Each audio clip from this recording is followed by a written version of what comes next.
Hi, everyone. Welcome to this third episode of our series where me and Jitendra together, we are planning to help you guys out to be better prepared for your upcoming placement season. So, Jitendra is a co founder of Mantras to Success Consultants, which is a startup working towards bridging the gap between the skills and the opportunities. He, along with his wife Swati, have placed more than 350 candidates in IT as well as non-IT sector. They are into recruitments, recruitment process, outsourcing, strategic HR management, corporate trainings, educational trainings, career counseling, as well as resume writing. Mantras to Success consultants have coached freshers from India's top universities as well as guided CXOs from India's top corporates to take a better step in their career ahead. We welcome you, Jitendra. Thank you so much, Richa.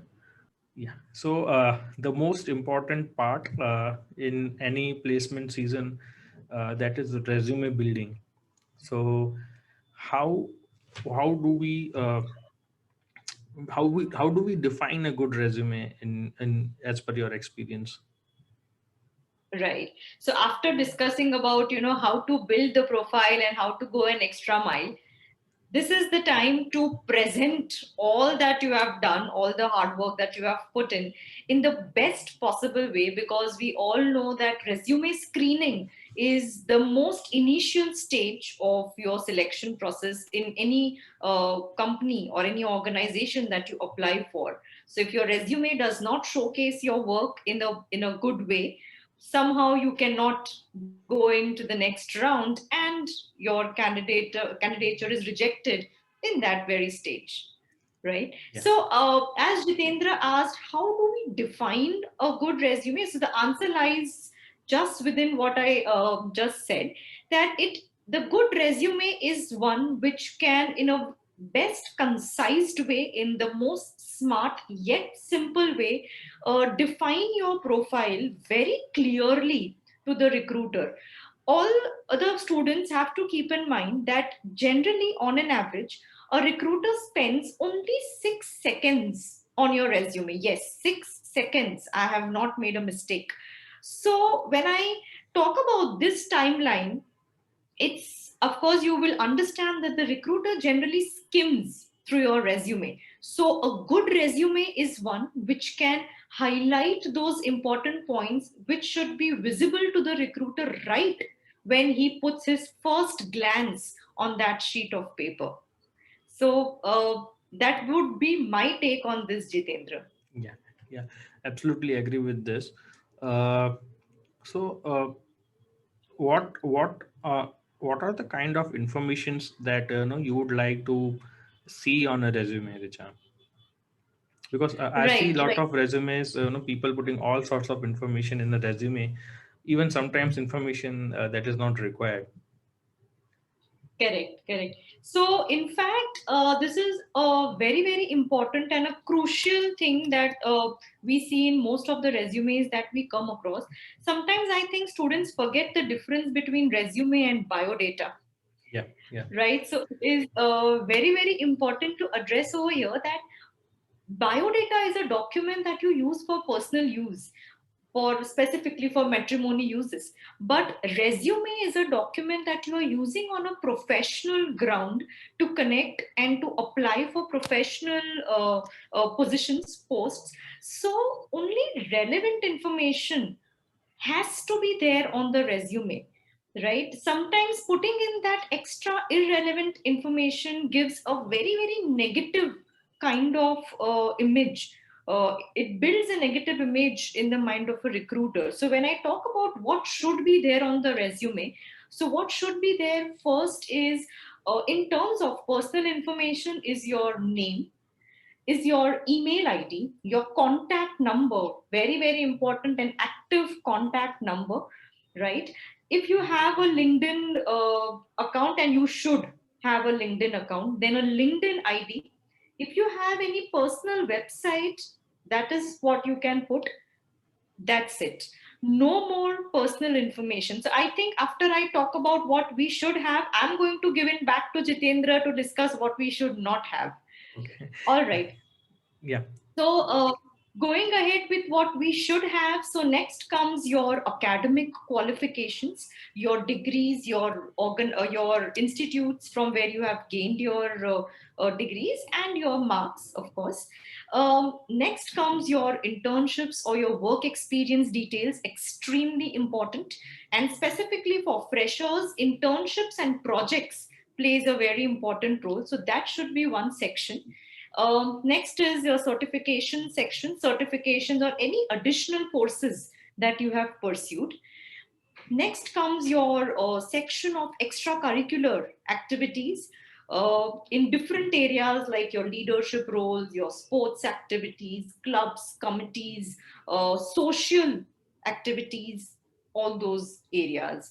So, broadly, I think all these areas should be covered. We will dive deep into these areas as and when we move ahead.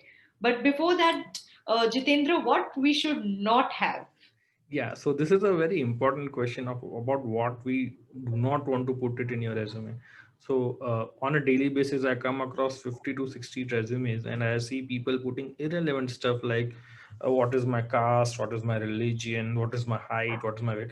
Of course, that doesn't happen in top tier colleges in India, but we must understand that a lot of thousands of colleges which are tier 2, tier 3, tier 4 institutes in rural India, where people put these kind of informations, which is absolutely not required until and unless you are applying for a government position that requires you to disclose these details.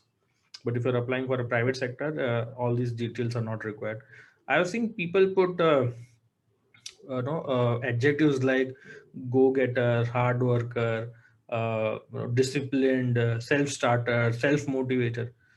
Not required. See, all these adjectives, it's let somebody else judge it for you rather than you yourself boasting about yourself ki I am a this, I am that, I'm a critical thinker, hard worker, and all those. Boss, in modern day, if you are a professional, if you're aiming to do a professional job, all these things are hygiene factor. It is expected out of you to be a hard worker, to be honest, to be disciplined. Without that, you will not be able to succeed. So it is absolutely not required to be put in resumes. So please remove all these things. And Right. as you mentioned, what all things are to be mentioned in the resume, all these things should be in the reverse chronological order. And I would like to add one more thing here. When you talk about your academics, when you talk about your internships, when you talk about your live projects, uh, just put not the job description of it. For example, you built a project. Let's say you built a project of launching an app that or helped in online food delivery. So just don't put that. Put what was your specific job role in the product. You were part of UI UX, you were part of backend, you were part of front end, you were part of the database, you were a part of hosting and cloud implementation. Also mention the kind of impact that your work had on the project or in the project or in the internship. So for example, if you are doing an internship in let's say a sales intern, right? So you mentioned that you did 50 calls a day, you were able to convert 10 clients per day, you were able to close deals for 2 clients out of those 10 clients.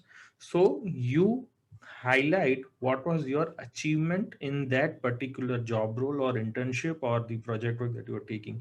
Nobody is interested in just reading the job descriptions anymore. I'm sorry, my friends, you need to be specific about what change you brought about in while you were doing the job. Exactly. I think even no one will even read because no one has the time to read as well.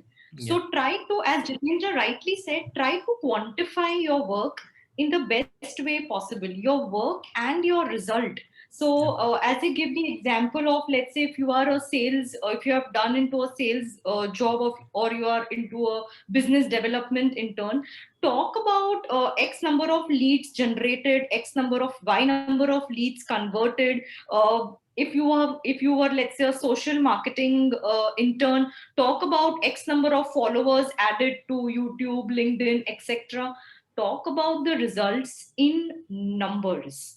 If you Exactly. were working in a team of 10, mention you were working in a team of 10, even though you were not leading it. But working in a team of 10 showcases your team skills.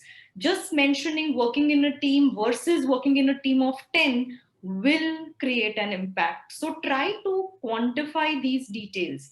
And in fact, if I talk about, so there are three things where I understand that you could really make your description more effective. One is quantification of details, as we talked. Second is using brands. So, directly or indirectly, throughout your work, if you have been associated with any known brand, make sure that you fit it in somewhere in your description. So let's say among your clientele you had some leading, if you are not allowed to name the brand, if you were leading some FMCG brand, or if you're having a client of a leading textile brand, just mention that much also and make it a part of your discussion in the interview, right? So second is brand, and third is giving those minute details.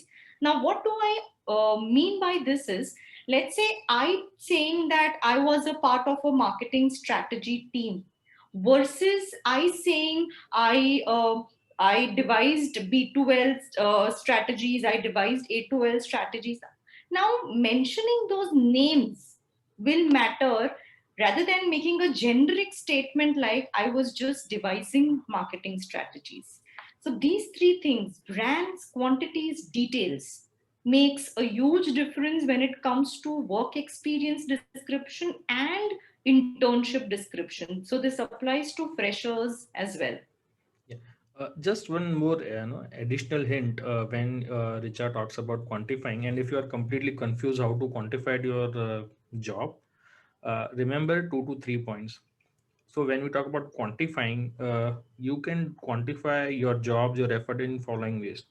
Either you have helped save time, either you have helped save costs, either you have increased revenue, or you have increased customer satisfaction. So these are Exactly. smaller points which any job role. So these are the basic outcomes of any job role: cost saving, time saving, revenue increase, or customer satisfaction increase. These are the four basic pillars of any job that you take in professional world. So just try to think from these four angles in of your current job role, how you are able to quantify while working on that particular job role. In fact, these are the areas where you can show your results in. Exactly, So exactly. very important that you show your results. Yeah. Exactly. So, Jitendra, like going ahead with, we talked about the sections and we talked about the most important section of work experience and internship. But I think overall, what are those small things that students or professionals should take care of in regards to the format of the resume? Yeah. So, two important things. One is the reverse chronological order, because I'm interested as a recruiter. Interested in seeing the most recent activities. Second, the basic mistake that most of the freshers do is they do not include keywords. So when you are applying for a job, even if you are sitting for a campus placement, I know your college has given you a set format, but at least every college gives you that liberty that you can play around within that format to highlight your candidature, right? So for example, if a company comes for marketing profile, which is a brand manager profile, right, you tailor your resume accordingly. If a company comes for sales profile, you tailor your performance accordingly.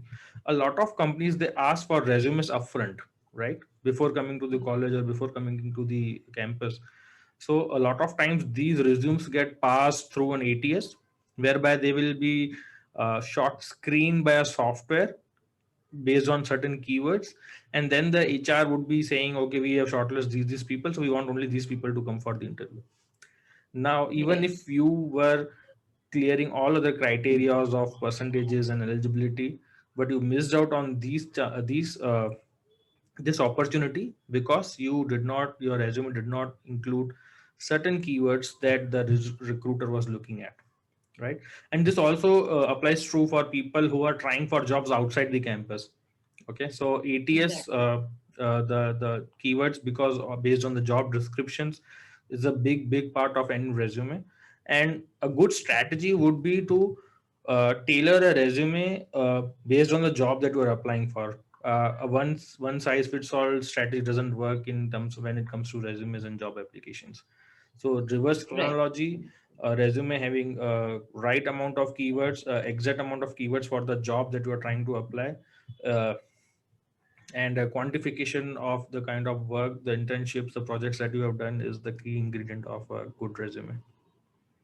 Right. So, as Jitendra rightly said, picking up the keywords from the job description that the company itself has given. In short, use company's language itself so that it is more visible to the recruiter is a very important point. And adding to this, one more point is always make sure that you are writing your description, you're putting your description in a bullet point format and avoiding paragraph format in all the sections, Yes. because bullet point is easier to read, it's easier to describe, and along with bullet points, just putting in bullet points is not enough. As we have already seen, we have lesser time, so the keywords that Jitendra is advising you to put them in bold, put them so that they are immediately visible. Recruiter doesn't have to read through your description entirely. So bullet points format and using bold keywords, bold for keywords, and quantified data wherever applicable is very important, One another right? area I would like to point out is students sometimes go overboard is no putting too much graphics and a lot of glamour into the resume. Please avoid that. Nobody is interested in seeing different graphics or how good you are at Microsoft Office. Nobody is interested in seeing that. The resume should be crisp, clear, readable, and highlighting your key no, achievements and key candidature traits. That's all. I don't want to see a pie chart or a bar chart or a graph line going above, going down, your career timeline. I'm not interested in doing that. All I'm interested in seeing as a recruiter is the job that I've come to interview for. How suitable are you for that particular job? That's it. Sometimes I've even heard, correct me if I'm wrong, that ATS systems, they do not even take these pie charts or graphs in the Yeah. correct, they don't interpret it in the correct way as we have put. And sometimes that misinterpretation can lead to a undesirable outcome. So, Yes. which is why, because these are not properly passed, you should avoid keeping such elements anywhere in the resume, Yes. right? Absolutely. That is one thing. And also, I feel one more area where students sometimes play a gimmick is in using colors. I don't understand how do they feel that colors is going to make their resume attractive. Please take our words on this. It is not the case. I am not saying that the resume has to be compulsorily black and white, but of course, the main content, the body has to be in black. Very simple reason, it's a tried and a tested property of your eyes that white paper and a black writing is the most clearly visible and the most comfortable thing to your eye. So you don't need to play with that. Yes, if you want to add colors to the headers or some of your section headers, you can add or you can use professional colors like darker shades of blue or darker shades of gray or sometimes darker shades of brown.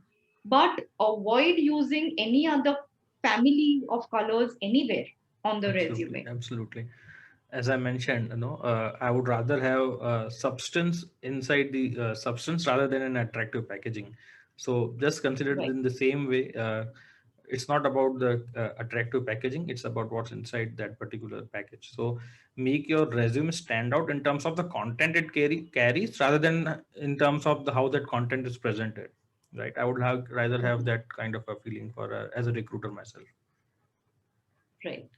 Jitendra, this brings me to one more question. I have seen a lot of confused views on having photograph on the resume or not. So, what are your views on this? So it's again, no, it's a gray area in terms of resume writing. Most professional organizations, they don't, no, they don't emphasize on having a photograph on the resume. However, having said that, if you are having a putting a photograph on your resume, it doesn't matter, but just make sure that the photograph is professional looking, sort of a passport photo kind of a thing. But I come across resumes where which are not a typical resume photographs, they are typical Instagram photographs. So avoid doing that.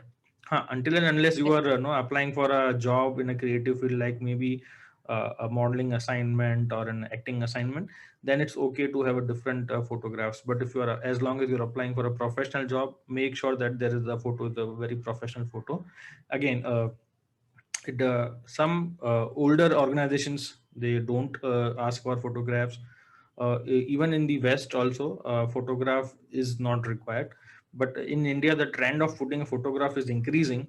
But that, again, make sure that it's professional and it's placed at the right header, on the on the corners of the headers, and Right. it's a neat, clean with a neat background.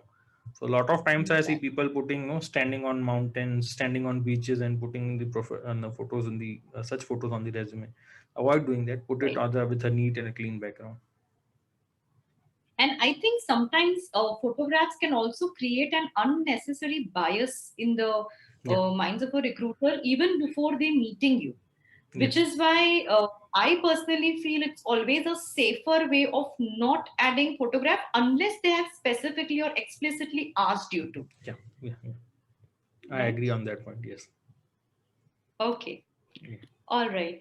So, Jitendra, moving ahead with this, I think there is one more gray area which I feel that comes on the resume apart from the photograph is whether should I put my hobbies on the resume or not. Okay. So I'll share a funny story, and this is a real life story that has happened with me. A long time around when we were in college, I was a senior, and one of my friends asked me, and we were sitting outside, about to enter into in interviews, and he was running around to take printout of his resume, and he asked me, "मैं hobby क्या डालूं, hobby क्या डालूं?" And I just casually said, no, mention gardening, because nobody is interested in gardening. You go, and unfortunately, uh, the interviewer himself was a big gardening fan. And in the interview, he looks at him and said, "Oh, you are into gardening. Tell me, what do you know sow in your garden? What kind of gardening you do?" And his interview was, as you know, how you can expect how it must have gone. So do not mention hobbies until and unless you are very sure about it. I come across a lot of resumes, uh, putting mentioning hobbies as reading books. Okay, what kind of books? Business books, fiction, non-fiction. Listening music, what kind of music? Western music, Indian classical, Bollywood. So when so what this portrays in an interview is, you are mentioning something on your resume that you're not yourself confident of, right?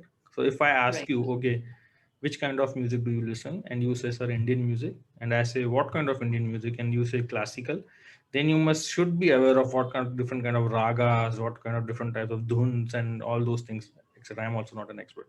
So Right. until and unless you are very confident about something, don't mention it. And please don't mention, I see a lot of youngsters putting internet.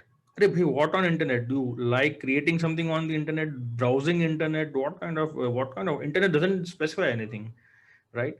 So don't put such hazy keywords.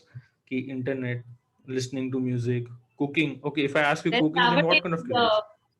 new hobby called binge watching. Binge watching. Yes. What is binge watching, right? So, and even if you're putting certain hobbies, it would be great if you can relate it to the job that you are applying for, right? Exactly. So for example, uh, you can write reading business books or strategy books, and then you can work upon it, what kind of strategy books that you have read, right?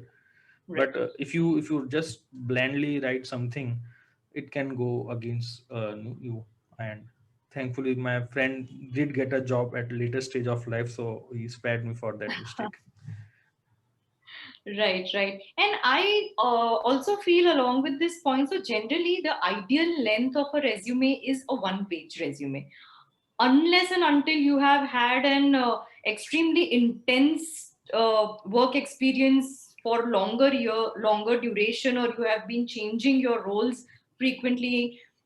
Apart from that, ideally up to 6 to 7 years of experience, the ideal length of a resume should be one side of a page. So in that one side of a page, let's say if you already have that enough content to fill, then hobbies or areas of interest should be given the least priority. Now if you are done with all your content, now you have space and you have some intellectual hobby, I would term it here, and it is something that's going to add value to your overall profile if you discuss about it in the interview, then add that hobby here in the resume. Otherwise, hobby is not a definitely to be added section. It is, as I said, in the gray area.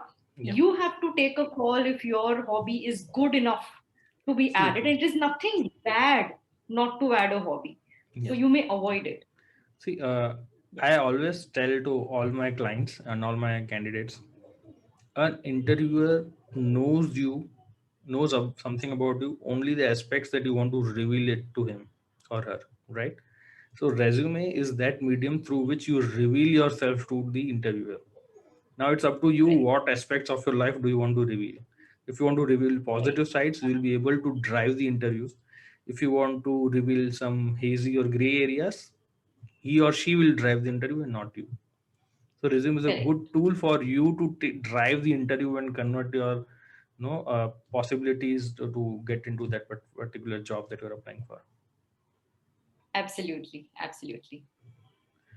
So Yeah. um I think overall, if I have to, just sum up our discussion. So we discussed in terms of the different formats, as you said, reverse chronological order of the resume. We discussed in terms of the look and feel of the resume. How should it be?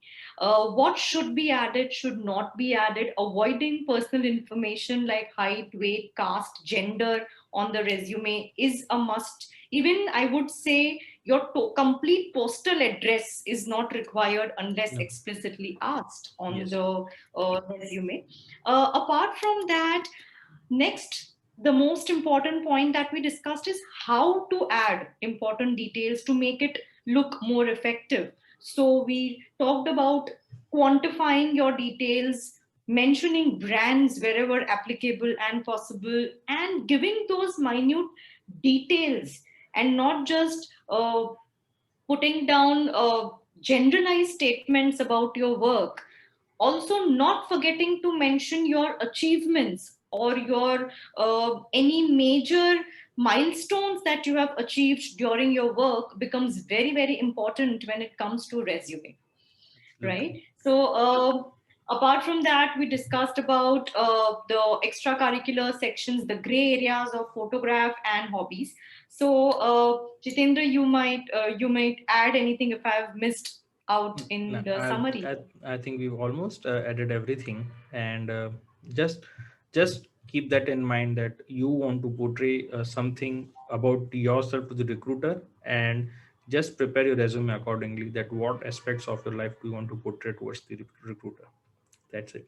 Yeah. And with this note, I guess we will end this episode. And I would really thank you, Richa, for bringing out such nuances in resume building. A lot of times, freshers and people in sitting for the placements may miss these kind of smaller things, which can play a big role in converting that job for them.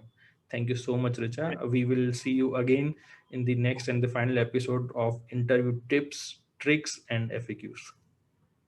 Thank you so much, Jitendra. Waiting for the last episode. So all of you, stay tuned in. Bye bye. Thank you.